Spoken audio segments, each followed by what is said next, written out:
just a little more light? Oh no, I'm good. Darn K95s. Good morning, folks. You made it here in the rain, or stayed at home in the rain. In the rain, yes. So welcome.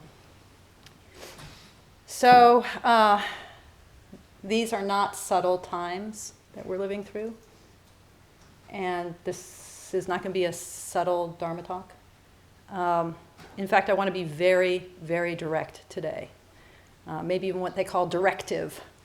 Of course, you know, it's a Zen temple, so who knows what will happen as my lips start flapping. But I want to be direct. And direct is a word that has a kind of precise connotation in Zen.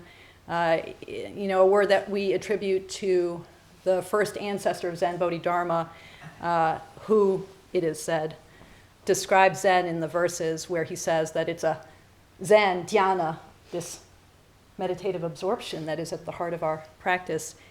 It's a special transmission outside the scriptures, not founded upon words and letters. And by the way, the bun in Myobun means letters. So just so you know, I have my karma set out for me here. But he says, it's a special transmission outside the scriptures, not founded upon words and letters, direct pointing to the mind of man, seeing one's nature, becoming Buddha.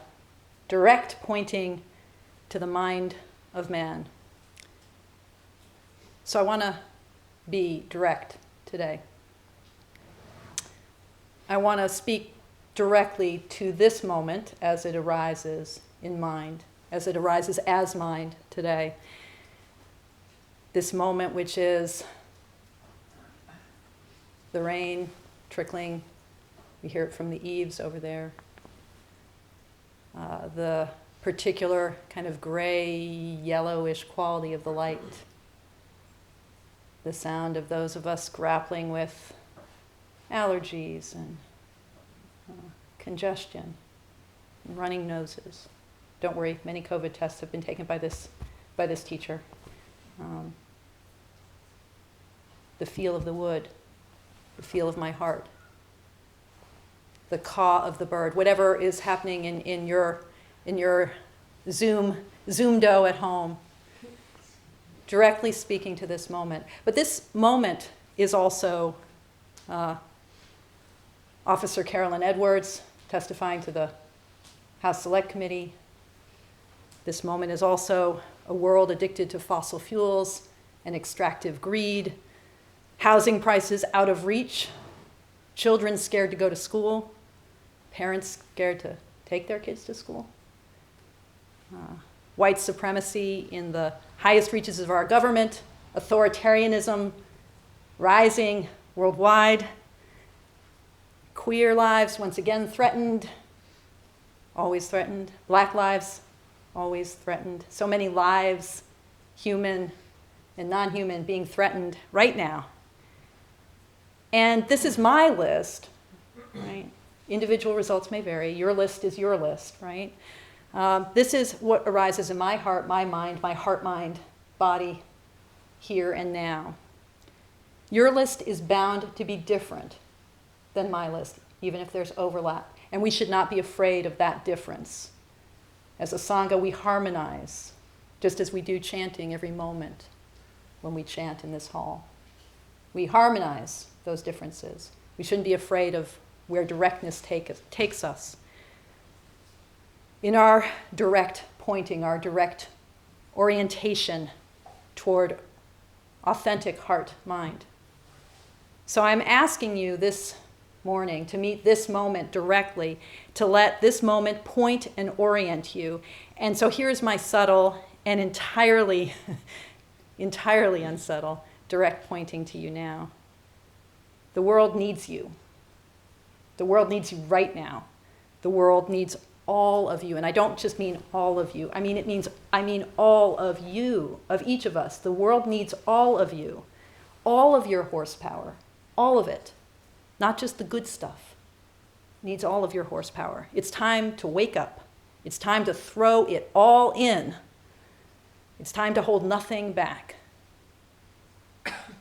that was, wow, that was such a chipper way to begin. It's time, right? So what does that even mean, to throw it all in? It's both easier and harder than we think. And that's what I want to talk about today. Let's throw it all in. So, what does that mean? What does it mean to hold nothing back? I think that's our koan. That's not solvable.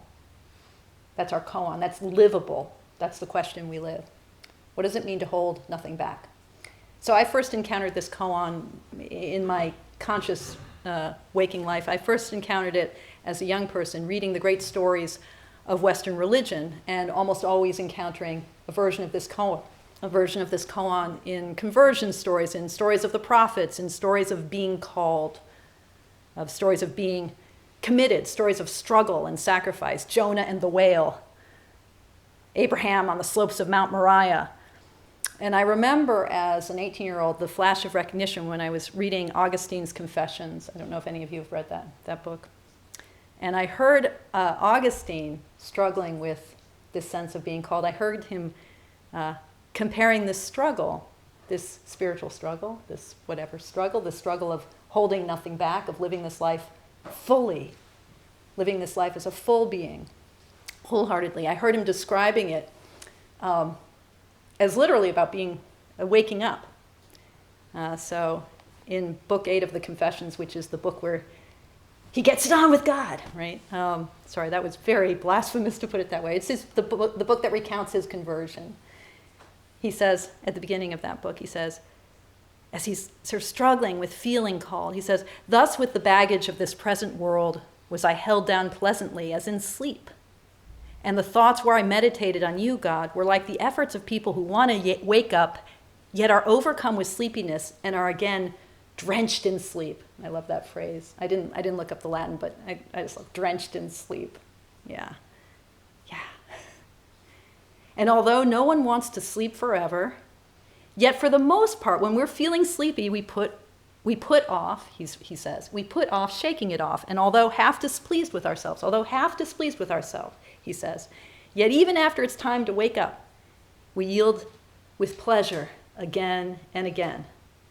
So in the year 400 BC, CE, Common Era, right? In the year 400, Augustine was already describing the snooze button, right? Bing, boom, right? That delicious feeling of, I know I got to get up, but and I remember learning Latin, never got very good at it, in college, and trying to read the Confessions with my crappy Latin, and seeing Augustine later talk about the same moment where that sense of putting it off. He says, tomorrow. And what he says in Latin is crastina. And I'm like, crastina is the Latin word for tomorrow. Procrastinate. Bing! Procrastination. Literally, putting it off for tomorrow. Yeah, I know something about that. So, time to wake up. Wake the hell up. Here in our Soto Zen tradition, and in this temple, the custom is at the end of every day of meditation, in a meditation intensive, the shuso or retreat leader hits the han, hits the wooden block out there, and chants the words, "Assembly, assembly, great is the matter of birth and death. Day and night go swiftly passing by. Each one of you, wake up, wake up. Don't waste this life in vain. Don't pass this life in vain. Don't waste this life. Yeah, don't waste, yeah. Wake up. The world needs all of us, all of each of us. It's hard to wake up, isn't it? I mean, literally wake up. This morning, I experienced this. I was having a really lovely dream, and I was just snuggled in a sleep room at the hospital, which is sort of like a monastic cell.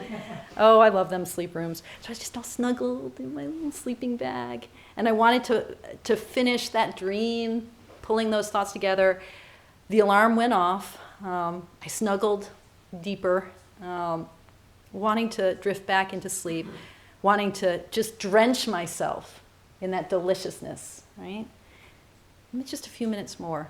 And then I remembered, oh yeah, I have to finish my Dharma talk. Something sparked, right? That feeling of, and then it's like I sat bolt up, right? That moment of sparking. There's that spark, isn't there, right? This intention that's there too, in the midst of the drenching and the deliciousness. Does this ring true? Yeah, that little spark. Even in that small moment, even if it's just, I got to get up to walk the dog, right? Those small moments of sparking, they're all instances of vow, of the emergence of purpose, of an intentionality that's there too, right? In the middle of however sleepy and delicious it is to be safe in my bed. If you're of a certain age, you may remember the television ad of the 1980s. This is how I always think of this. This is the power of advertising, folks. I always think of this moment, that spark, as the moment immortalized for all time in the Dunkin' Donuts ads of the 1980s. Does anyone remember these, with that kind of like that mustached guy sort of looking a little bit like bedraggled? He says, "Time to make the donuts, time to make the donuts." Does anyone other than me remember this ad? So I always know, it's great. Look it up on YouTube. You can see it. Time to make the donuts. So I always think of that moment of the sparking. Time to make the donuts, right? We got to make the donuts. This is not so complicated. This is what we also call discipline, right? It's not so complicated, but it's not so easy either, as anyone who's ever made a practice commitment to get to the Zendo at 5 or 6 in the morning knows. It's not so easy. It's not complicated, but it's not easy. And the reason it's not easy, there's a fundamental physics problem involved in this. This is bootstrapping, right? This is picking ourselves up by our own bootstraps. That phrase, picking yourself up by your own bootstraps, it's physically impossible, right? It comes from one thing, so we don't really know the origin of it, which is perfect, but one idea of where it comes from is from the Adventures of Baron von Munchausen, which was written in the late 18th century, where the good Baron, who's a teller of tall tales, so he's always telling these impossible things that have happened. He's like, okay, so one time there I was with my horse in a swamp, and I had to get out of the swamp. There was no one there, so I just pulled myself up by my ponytail, right? It's not actually possible. But we're always trying to do that. We're always trying to leverage ourselves against ourselves. We're always trying to drag our sorry ass out of bed. Right? That's the modern version of, I'm going to drag my sorry ass out of bed. Now, legend has it that Bodhidharma, the same Bodhidharma of the direct pointing, our first Zen ancestor, legend has it that Bodhidharma, as he was sitting facing the cliff face, facing the wall at Shaolin for 9 years, deep in the Zazen that points directly to the nature of mind. What kept him from having the Augustinian sleep problem was he just ripped off his own eyelids. Right? That's one way to do it. He ripped off his own eyelids, he threw them behind him. So the just so story here is, and those eyelids sprouted into the first tea bush. Because another way that we bootstrap ourselves is with caffeine. Right?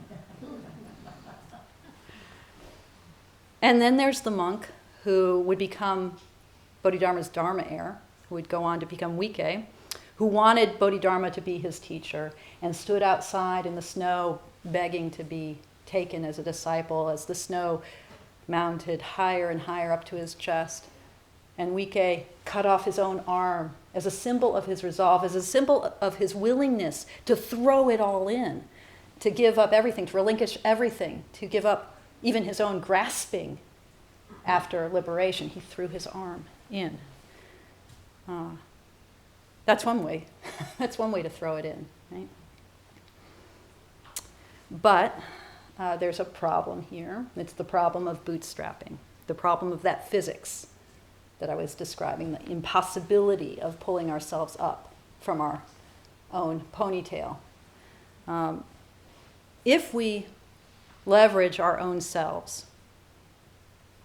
drag our sorry asses out of bed to wake up, then we actually haven't thrown it all in, have we? There's us and our sorry ass. Does that make sense? Right? This is the fundamental problem. of discipline, right? It creates division in the very name of meeting that spark, meeting that intention. And see, the thing is, the problem of not waking up, right? The problem that Augustine described. The problem of not waking up is not the same problem as being asleep. Fundamental, profound, deep, important difference between the problem of not waking up and the problem of being asleep. The problem of not waking up, and Augustine nailed it back in 400 CE, is that we are half displeased with ourselves, as he puts it. We're divided against ourselves. There's the part of ourselves that wants to sleep, and the part of ourselves that's screaming to wake up. That's the problem. And so we don't resolve that problem by that, right? And this is where the story of Angulimala comes in. And it comes in a place I was surprised. It's a story that I've sort of had in my heart for a very long time. I first started working on it, working with it, letting it kick around like the tennis shoe in the dryer, letting it kick around in myself back when I first started to be one of the people that went to Oregon State Correctional Institution in our prison ministry, which has been on hold because of COVID. But just side note, if any of you are interested in bringing the Dharma to OSCI, just contact me because we want to gear that back up. So it's a story that's been kicking around for me for a long time, but actually is now kind of in a different place for me. And that's what I want to share today. Every religion I've ever encountered has its conversion stories. And Angulimala, the story of Angulimala is one of Buddhism's most powerful stories. What's powerful about it, as we'll see in a sec, is that it's not a story about bootstrapping our way into salvation. It's not a story about bootstrapping. So many of you, I think, have probably heard this story before. I've told the story sitting here before. Certainly in the ethics class I brought it up. I bring it up a lot. It's a story I like. Okay. So I'm not defensive at all. I bring the story up a lot. Okay. No. So Angulimala. Here's the story. So Angulimala is a brutal, bloody-handed murderer. Those are the words of the sutra. There are many versions of this story, and actually that's an interesting point too, that the story keeps being evolved over years and told in different ways, because it's a difficult story. So anyway, in the sutra version, one of the earliest versions of it, he's described as a brutal, bloody-handed bandit living in King Pasenadi's realm in the time of the historical Buddha. And just to use the precise words, he's brutal, he's bloody-handed, he's devoted to killing and slaying, showing no mercy to living beings. His name, Angulimala, means garland of fingers, garland or necklace of fingers, like the mala around your wrist. He's got a mala around his neck made of angula, I guess is the Pali word for fingers. And those fingers, there's like 1,000 of them, are the fingers of victims that he's murdered brutally and cut off, taken the trophies with him. And the Buddha knows about him and goes into the countryside knowing that he's there until Angulimala sees him. Angulimala sees the Buddha and starts to chase him. And the Buddha stops. He's stock still, but by his psychic powers, no matter how fast Angulimala runs toward the Buddha, he can't catch up with him. And Angulimala says, "Stop, bhikkhu, stop, contemplative, stop." And the Buddha says, "I have stopped, Angulimala, once and for all, having cast off violence toward all living beings. You, though, are unrestrained toward beings. That's how I've stopped, and you haven't." So Angulimala says, "Stop, Buddha," and the Buddha says, "I've stopped, but you haven't. I have stopped, Angulimala, now you stop. Refrain from violence." And Angulimala, just like that, does. He forgoes his evil ways and goes on to become an arhat, perfecting his walking in the way. experiencing the bliss ultimately of complete cessation of craving. In fact, the great murderer goes on to become the great protector of women in childbirth. So he goes from taker of life to protector of life. But despite his reformation at one point, the villagers rise up against him. They're like, we know who you are, you're Angulimala. And they pelt him with rocks and they try to stone him.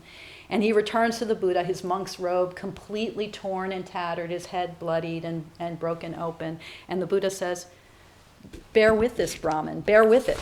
The fruit of the karma that would have burned you in hell for many years, many hundreds of years, many thousands of years, you are now experiencing in the here and now. Okay? So that's the story as it's told in the first sutra about Angulimala. Now, what this sutra tells us, I think, is it teaches us that waking up has three key elements. In the first place, we only wake up because we've already encountered the truth of awakening. There's the Buddha shining up ahead. Right? We only wake up because that golden shining Buddha is somehow within us, right? That spark that I was talking about, that like, oh, right? The Buddha's already there. It's already standing before us. Has already stopped in front of us. Isn't going anywhere. Isn't moving anywhere despite whatever we do. But there's no awakening without discipline, without that jolt that says, stop. The alarm goes off, and we finally sit upright. And third, once we've stopped, there's also no waking up without karma. We've been kicking up dust for a long time. We stop, and the dust settles. The villagers pelt us with rocks and clods of earth. That will happen. But here's the thing. For all of that, Angulimala's story is not about leverage. It's not about bootstrapping. It's not about grabbing ourselves by the ponytail. He doesn't, for instance, turn his murderous life into something else. He doesn't argue with the villagers. He doesn't, and this is problematic, very problematic, and one of the reasons that the story gets retold many, many times in different ways. He doesn't make amends for his past deeds. He doesn't even change his name. He doesn't try to turn his past life into something. He just stops. And from that position of stopping, he refrains from evil, he stops, he embraces good dharmas, he embraces living beings.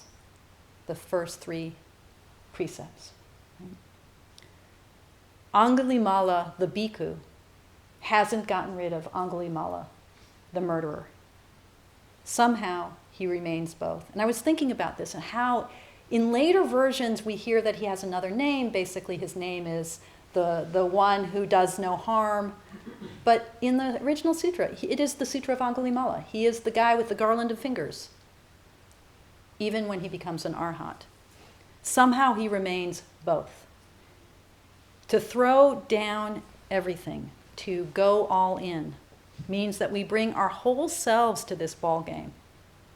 We don't try to cast anything away. So I think why I've been drawn to this story for so long is because I actually feel like King Pasenada in the story,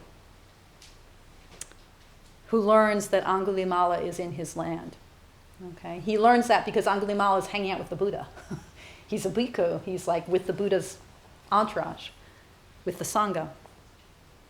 And King Pasenadi says to the Buddha, he says, "There is a bandit in my realm, Lord, named Angulimala, brutal, bloody-handed, devoted to killing and slaying, showing no mercy to living beings. He has turned villages into non-villages, towns into non-towns, settled countryside into unsettled countryside. Having repeatedly killed human beings, he wears a garland made of fingers. I am going to stamp him out." Here's what I want to say to you today. We all have a murderous bandit living in our realm, devoted to killing and slaying, showing no mercy to living beings? The answer isn't to stamp them out. In fact, when King Pasenadi meets the bhikkhu as opposed to the bandit Angulimala, this is what he says to the Buddha. He says, "It's amazing, Lord, it's astounding how the Blessed One has tamed the untamed, pacified the unpeaceful, and brought to unbinding those who were not unbound. For what we could not tame, even with blunt or bladed weapons, the Blessed One has tamed without blunt or bladed weapons." What murderous bandit, I ask, to each of you, to all of us, are you trying to tame with blunt or bladed weapons? What murderous bandit are you trying to tame? Not the one out there, although that too, but the murderous bandit in here. So 2 weeks ago, I had a car accident. I was, what do you call it? T-boned. Yes, I was T-boned. I'm fine. Obviously, I'm fine. They're fine. There was a dog in the back of their car. That dog's fine. Everyone's fine. Our cars are not fine. Our cars did what they did. Fortunately, she was driving a little Toyota Prius. No offense to Toyota Priuses. Thank God it was a little car. I was driving my little car. Our cars crumpled. They did what they're supposed to do. Nobody was hurt. But, you know, if you've ever been in a car accident, right? So for some people, the scary thing about car accidents is something might happen to you and you might get hit, right? That the world can just hit you. For me, that's not what's scary about car accidents. In this case, that was what happened. I was driving the way you're supposed to drive. She hit me out of nowhere, right? But what scares me, and this is one of the oldest fears I have,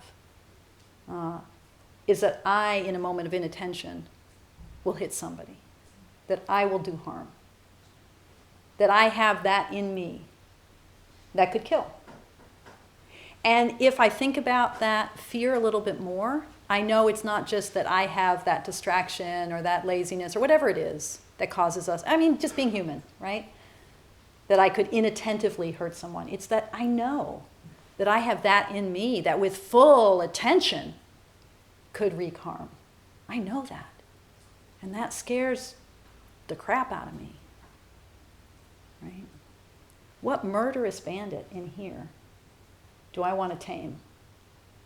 Do I want to eradicate? Do I want to stamp out from the realm? And that's my deepest fear. And your deepest fear, individual results, again, may vary, likely to be something different. But I ask you, what is it? How have you worked with it? Do you know your own Angulimala? You might not be violent or angry. That's 8th precept. That's the one she's working with. Not being angry, right? You may not have that in you. But is there another kind of wild bandit? Or maybe many wild bandits, maybe a whole crew of wild bandits. I think we all have a bunch of bandits hanging out. Is there another wild bandit in you with whom you've been struggling? Have you been trying to leverage and cut away and stamp out parts of yourself that you don't like? Those wild, untamed parts of yourself, those bound up in knots, as opposed to the unbound, zazenified parts of ourselves. What have you been trying to stamp out? What's the wildest part of you? And what I want to suggest today, and again, just not being subtle, the wildest part of you is cheek and jowl with the most precious part of you. In fact, it's probably how you know that which is most precious in you. So here's what I want to say. The world needs every single piece of you. Right now, it needs all your horsepower. We don't get to push away the parts of us that we don't like. Right? All of you. Please don't waste an ounce of your energy trying to defeat something in yourself that seems misaligned. It doesn't mean don't keep the precepts, but it means being both bhikkhu and bandit. So, You can get out of bed without castigating that sorry ass of yours. It's a lovely ass. And on that note, I'd like to end with a piece of poetry. A piece of poetry that is not exactly aligned with this day. But then I think this Dharma talk is all about the ways in which we need to be here totally misaligned, out of sync, out of tune, half asleep, all of us. So this is The Summer Day, a famous poem by wonderful poet Mary Oliver. Who made the world? Who made the swan and the black bear? Who made the grasshopper? This grasshopper, I mean. The one who has flung herself out of the grass, the one who is eating sugar out of my hand, who is moving her jaws back and forth instead of up and down, who is gazing around with her enormous and complicated eyes. Now she lifts her pale forearms and thoroughly washes her face. Now she snaps her wings open and floats away. I don't know exactly what a prayer is. I do know how to pay attention, how to fall down into the grass, how to kneel down in the grass, how to be idle and blessed, how to stroll through the fields, which is what I've been doing all day. Tell me, what else should I have done? Doesn't everything die at last and too soon? Tell me, what is it you plan to do with your one wild and precious life? Okay. We have time for questions or comments.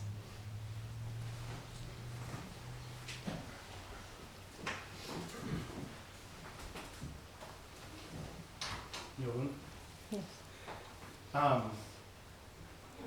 I think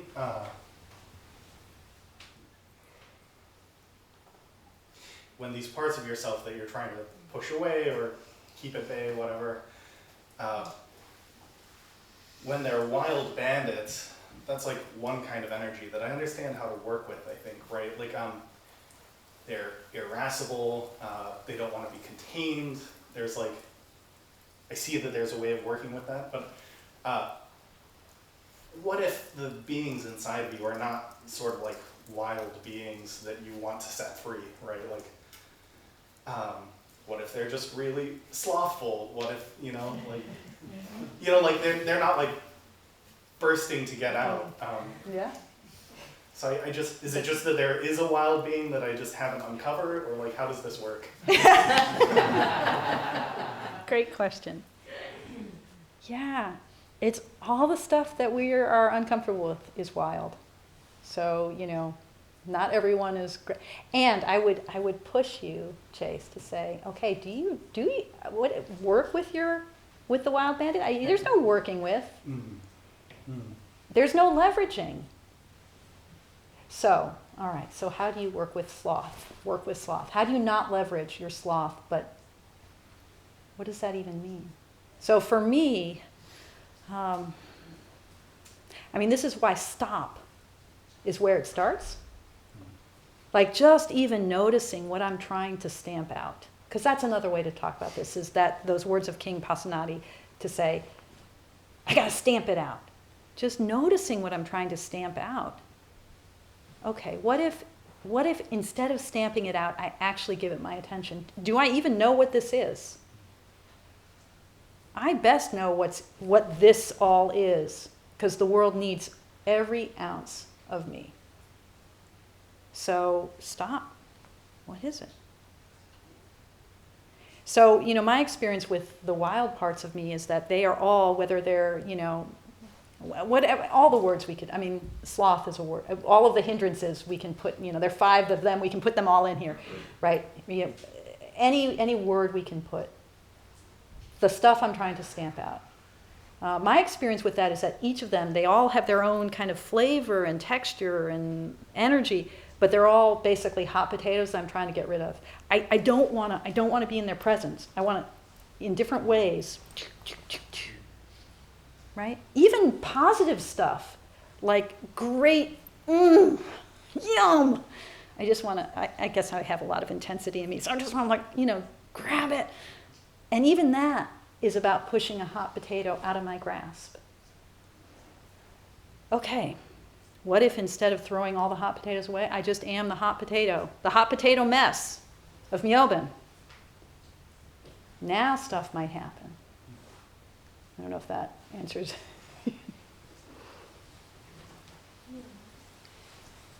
I was thinking when you were talking about discipline, which is something I have a complicated relationship with, like many of us, and that all of the parts of myself that I try so hard to control and to squash down, that on the one hand, those are also where a lot of the energy of my life is, that wild uncontrollableness, those things feel like I need to keep down. There's so much energy there, which is part of why I'm afraid of it, because I feel like it could overwhelm me, right? But also how much energy goes into controlling and to squashing. And then when it comes to the trying to have vigor and discipline, how much energy we're wasting that could be vigor with controlling. Yeah, beautiful. Yeah. Then of course the question is, how do we Yeah. not let it overwhelm us? If we aren't, how do we change from the pushing down to an embrace without being overwhelmed,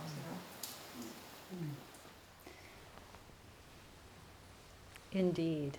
And just let me just say this one word is, ahimsa, like the principle of non-harming, of peace. This is the koan of peace. So what is it that the Buddha is embodying in that? There's Angulimala's stopping, which we understand as discipline, but the story has two stoppings in it. It's the Buddha, I've stopped already, but his stopping somehow, you can't catch up to him. That's Buddha stoppage. Whoa, right? So can we investigate wholeheartedly the question of peace? Right? That's the koan, I think, ultimately. Yeah, June.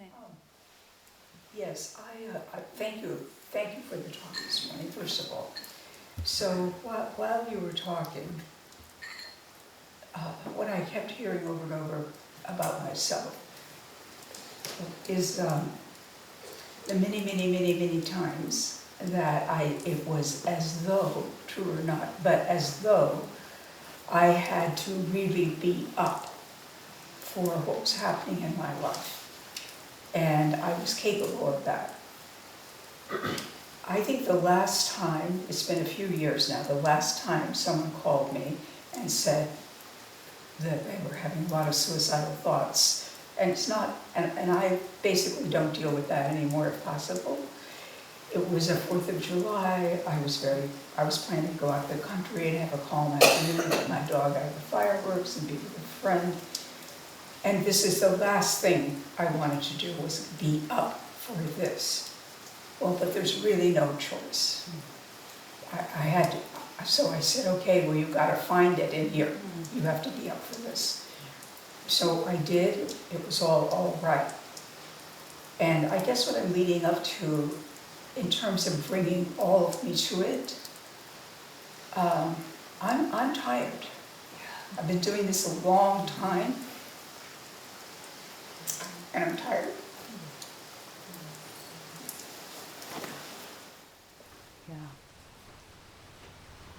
Yeah. I think a lot of us resonate with that, who haven't done the career, haven't made the interventions you have, but I think this general burnout, fatigue, a lot of people are experiencing that. And so that too, right? We're not going to stamp out our tiredness. We're not going to mine it and leverage it, and we're not going to overcome it. But it's our teacher too. So again, it's the stuff we don't like. Whatever its flavor, that is what is wild in this life. And it is front and back with that which is most precious. Yeah. So somehow I took Mary Oliver's very sweet poem, which is just, about like, it's a beautiful day. Live your precious life, and turn it into like, we're all burnt out. But, that's part of this too, yeah. Thank you. Thank you. Is the stopping acceptance? No, say more. I'm just wondering how is it like or not like accepting all of you when you stop? I think acceptance is a really good word. Surrender is another really good word.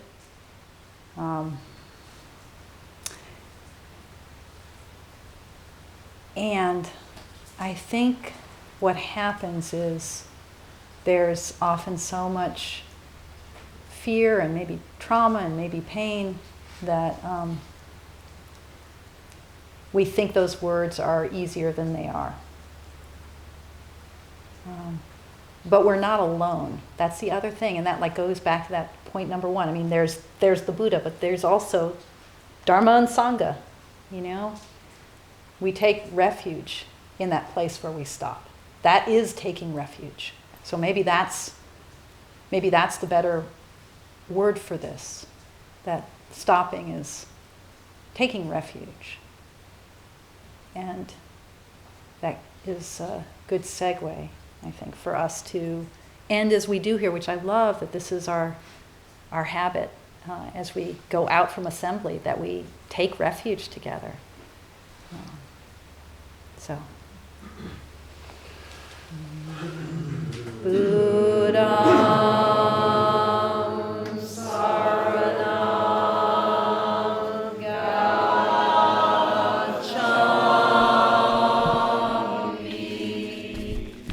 This and all our teachings are offered free of charge. If you would like to make a donation, please visit our website at buddhaeye.org and click the donate button at the top of the page. Thanks.